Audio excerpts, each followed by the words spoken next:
ចាំងលើទឹកដីខ្មែរពន្លឺចាំឆ្លោះលើវាស្រែឬសំឡេងកុមារដើរសាយតាមផ្លូវជាសុភមង្គលដែលពួកយើងប្រាថ្នាដំណោតឈរខ្ពស់លួយទៅលើវេហាដោយប្រាប់រឿងថ្ងៃកន្លងទប់ជួធ្លាប់បបកាត់ទឹកដីកុំសត់នៅតែរឹងមាំយើងធ្លាប់ឆ្លងកាត់ពេលវេលាដែលបេះដូងឈឺចាប់ជាច្រើនតែថ្ងៃនេះសូមចាប់ដៃគ្នាដើរទៅមុខក្រោមមេតែមួយ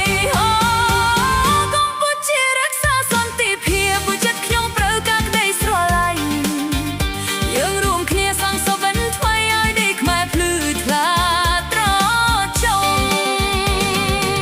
ក្បួនដងហែសន្តិភាពដោយរកជាតិត្រូវការទឹកភ្លៀងឲ្យក្តីសង្ឃឹមឲ្យស្នាមញញឹមគ្រប់ទីស្ទីកម្ពុជារក្សាសន្តិភាពខ្ញុំត្រូវការសន្តិភាពប្រជាជនខ្ញុំប្រាថ្នាសន្តិភាពពួកយើងទាំងអស់គ្នាមិនត្រូវការសង្គ្រាមទេ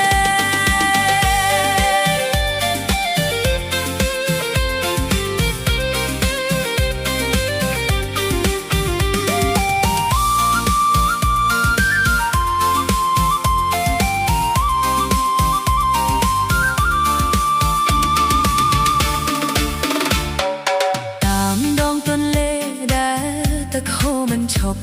សូវិនយើងហូរទៅជាមួយក្មេងតូច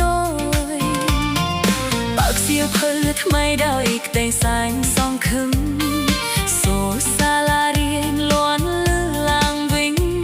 ជំនួសសំឡេងដែលទប់ព្រួយនេះជាអ្វីដែលយើងចង់រក្សាទុកសូមកុំឲ្យភៀតខ្វែងគំនិតបំបែកចិត្តតែធ្លាប់រួមគ្នាព្រោះខ្មែរគឺជាតែមួយត្រូវថែរក្សានៃនេះជាមួយគ្នាកម្ពុជាប្រើការសន្តិភាពតែចិត្តខ្ញុំត្រូវការក្តីស្រឡាញ់រួមគ្នាសាងសវិនថ្មីឲ្យដីខ្មែរភ្លឺថ្លាត្រចះត្រចង់កម្ពុជារក្សាសន្តិភាពជាសំឡេងពីគ្រប់បេះដូងឲ្យជំនាន់ក្រោយបានរស់នៅក្រោមមេឃខៀវខ្ចីពេញដោយក្តីសុខសាន្តគួរនាំឲ្យសន្តិភាពជាគន្លឹះនៃថ្ងៃថ្មីយើងចាប់ដៃគ្នាដើរទៅមុខដើម្បីឲ្យកម្ពុជារុងរឿងនៅថ្ងៃក្រោយសូម្បីខ្យល់បក់បោកខ្លឹមខ្លាប៉ុណ្ណាចិត្តយើងស្នេហាចិត្តខេមរាមិនរំគួររំកើទេពន្លឺនៅតែភ្លឺនាំឆ្ពោះទៅអនាគតឆាប់យើងនឹងឈៀងឲ្យរនលឺឡើងពេញទឹកពេញដីប្រាប់ពិភពលោកអើយណា